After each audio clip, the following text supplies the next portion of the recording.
Hey, welcome to this week's Real Estate of Life with Kevin Riles. This week, I'm going to talk about how to find real estate investment deals on the multiple listing service, how to find real estate investment deals on the MLS. I get calls all the time. I see people on these videos always saying, hey, you can't find deals on the MLS. Well, I'm here to tell you that you can. So, DJ, hit that music, please. Support for this program comes from the Digital Broadcasting Network, presenting podcasts and web series from everyday people who have an extraordinary passion to make the world a better place. Hey, welcome to this week's Real Estate of Life with Kevin Riles. I want to thank you guys for tuning in. As always, the feedback that you're giving me is great.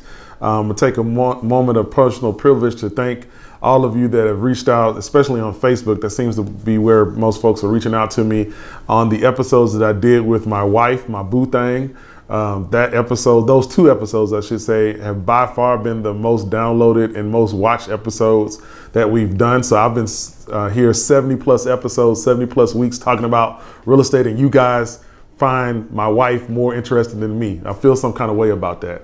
I'm just joking. No, we appreciate it. The ironic thing about that is my wife actually, after we taped that, wanted to erase them and do them over again. And people have told me that, no, please don't do that, because she was just so real and honest. And I've also had requests that we do some additional episodes. So I don't know, maybe we're going to have like a spinoff or something of a relationship, marriage type of podcast. So with that being said, I just thank y'all for that. It's lifted my spirits and also lifted my wife's spirits. As you can see, I'm taping today from my office. Mr.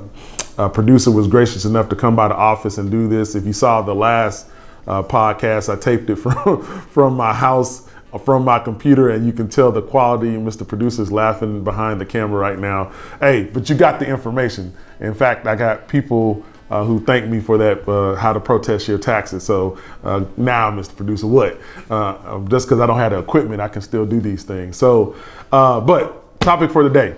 And I just did something, Mr. Producer, I hit the table, but it's all good. The mic is not on the table. So y'all getting to see the real soup and nuts of how we put these things together. How to find investment deals on the multiple listing service on MLS. So there's a saying in the real estate investment community that the MLS is where where deals go to die. In other words, if you find a property on the MLS, by that time it is too late. And I say too late because one, it's some investors don't like brokers, so they feel like if the broker gets the chance to educate the seller that the price is going to be high. Two, once it hits the MLS, everybody's eye is on it, and so your competition goes up. Or three, they just think that the MLS is too cumbersome to try to find deals. And so I hate that, because when I see people out there looking for real estate investments, they assume and they hear this, and so they stop looking at the MLS for opportunities. And I'm here to tell you that there are opportunities out there. You just got to know how to find them and what to look for. And sometimes, there's more competition, but at the end of the day, if you're looking like the way I'm about to tell you to look, then you may not have as much competition as you think. So step number one for looking at deals or looking for deals on the multiple listing service is know what you're looking for. All right, that's step number one, know what you're looking for. What do I mean by that? I mean that everyone has a different taste, risk aversion, area of town, things of that nature that they want. And so what I suggest to people is that they should concentrate on a certain area or a certain type of property or a certain price point or the combination of all three. And they should set up automated search.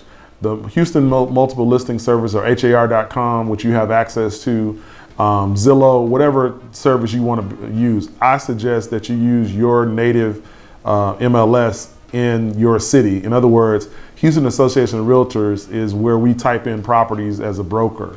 And so that is the native MLS, and it feeds Zillow, it feeds Realtor.com, it feeds all these other websites. And so to me, and it updates every 30 minutes. So to me, that's where you really should be setting up your primary searches. And so to me, I would log on to HAR.com. I would decide what area of town, what zip code, what subdivision, whatever those criteria are. So before you even start a search, you need to know kind of what you're looking for. Are you looking for single family homes? Are you looking for duplexes? Are you looking for land?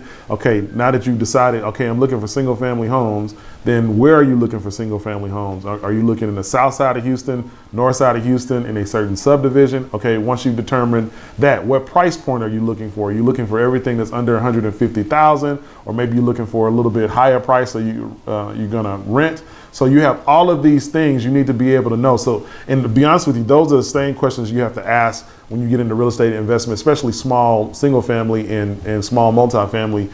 Those are questions you need to know anyway. Like, what am I looking for, right?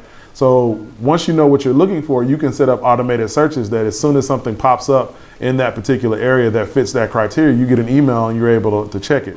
The other reason that I think it's important that you know what you're looking for is number two in my how to find deals in the MLS. Number two is you need to first know what you're looking for, and then you need to know where. Need to know the area, I should say. You need to know the area and become an area expert. All right. So number two is you need to become an area expert.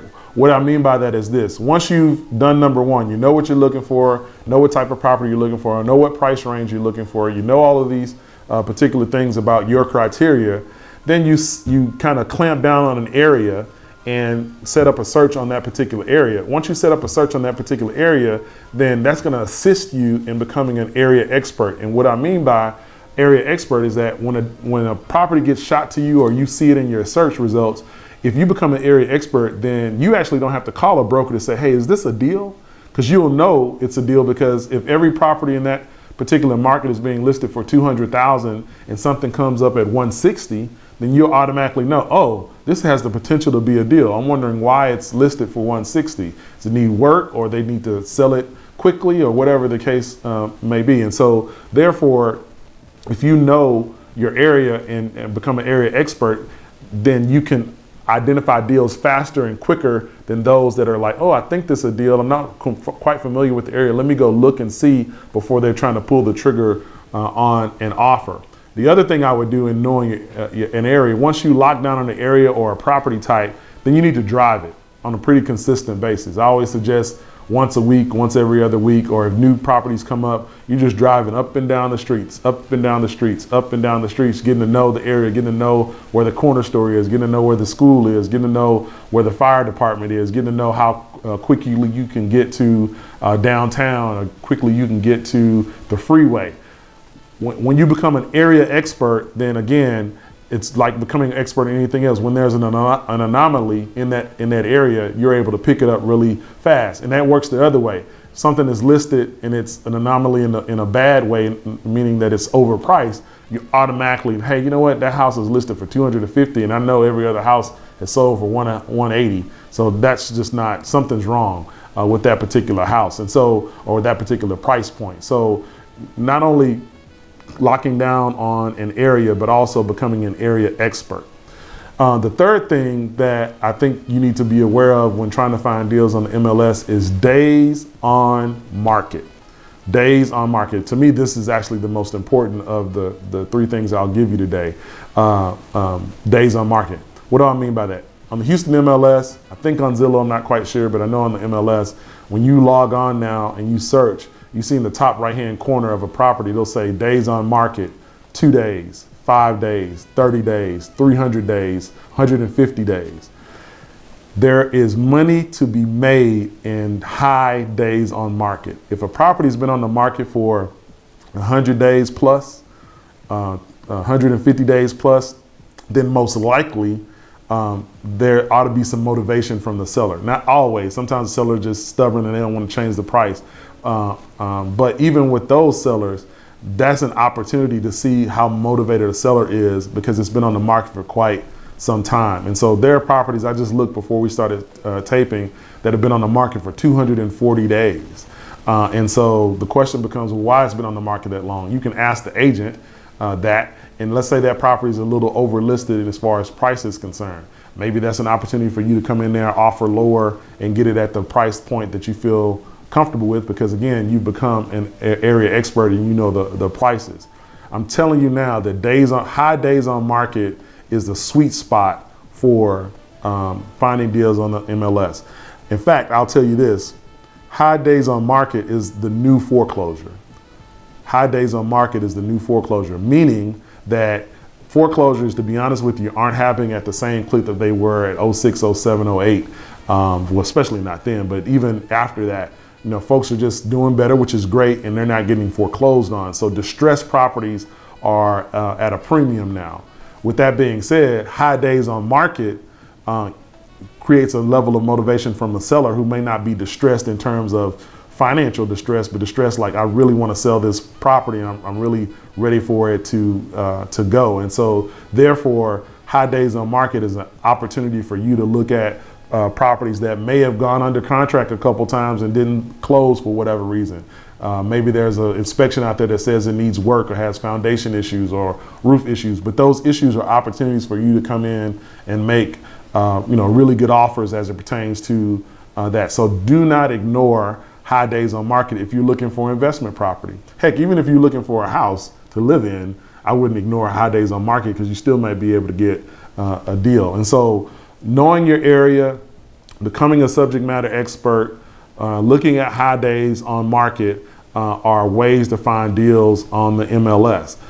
And unfortunately on the commercial side, I'll speak to that since that's mostly what I do now, there's no way to determine, unless you're watching a specific property, if the property is on high days on market. They don't have that on LoopNet or LoopNet or Comgate or any of the other types of property. So what you typically have to do in that is if you're interested in a property, you kind of have to bookmark it and just keep watching to see if it's there. But on the residential and small multifamily market, you definitely can tell that there are deals out there to be had in the high days on market. That's the secret sauce. Nobody else is going to tell you to look at those high days on market. I'm telling you guys, that is where deals lie if you're willing to have a patience. So before I end this, and this was a quick video today, I wanted to talk about something that I was recently having a conversation with somebody, and the guy said, "Hey, Kevin, do you have any deals?" And I said, "Well, what's your definition of a deal?" And he gave me his definition. And I said, "Well, that's really a steal, not a deal." And he said, "Well, do you have any steals?"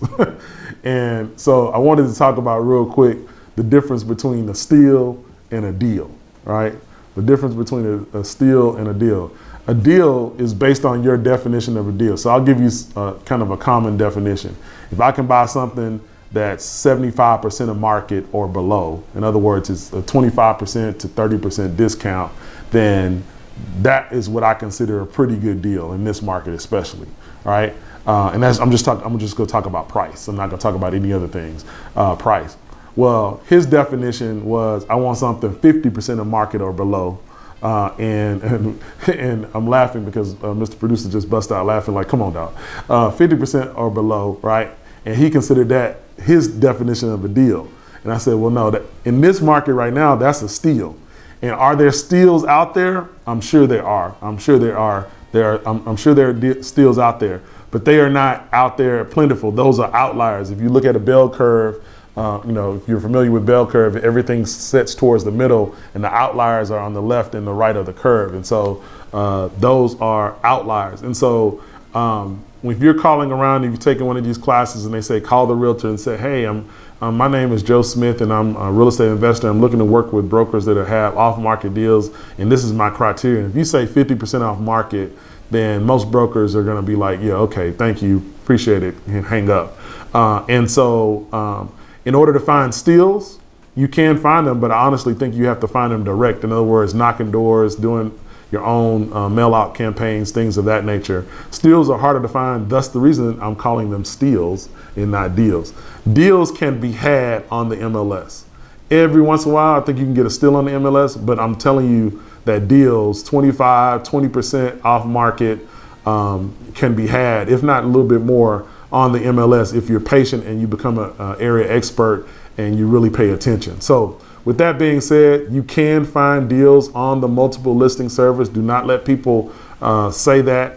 I still think you need to use a broker when you do, but the great thing about technology now is that you guys have access to, I would say, about 65% of the data that we as brokers have access to on the MLS. Where we have some additional information is in the backside of the MLS, where we can see the agent comments and if there's some things that we need to know as far as that's concerned, and then really just from deal experience as far as knowing how to get these deals done. But you have enough to at least get you started, and that's publicly available without even contacting a broker, at least initially. So I hope that was helpful to you. Don't let people tell you that you can't find real estate investment deals on the MLS, and I will see you guys next week.